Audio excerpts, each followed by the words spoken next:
অসমীয়া জাতি গঠনত গোপীনাথ বৰদলৈ এই কিতাপখন লিখিছে ডক্টৰ নিৰুদ কুমাৰ বৰুৱাই।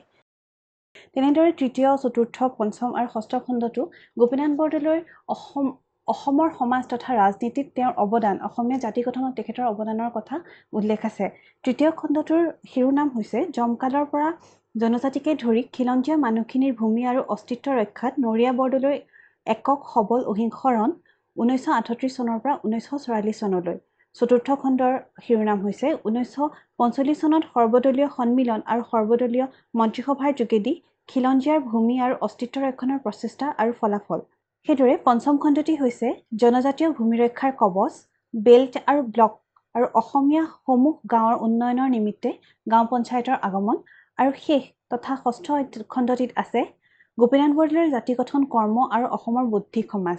কিতাপখন লিখোঁতে ডক্টৰ বৰুৱাই এঠাইত উল্লেখ কৰিছে যে গোপীনাথ বৰদলৈ ৰাজনীতি কৰিবৰ বাবে ৰাজনীতি কৰা নাছিল, তেখেতে ৰাজনীতি কৰিছিল অসমৰ স্বাৰ্থত। গতিকে অসমীয়া হিচাপে এই কিতাপখন অধ্যয়ন কৰা নিতান্তই প্ৰয়োজন বুলি বোধ হয় আৰু আশা কৰোঁ আপোনালোক সকলেও এই কিতাপখন গ্ৰহণ কৰি পঢ়িব।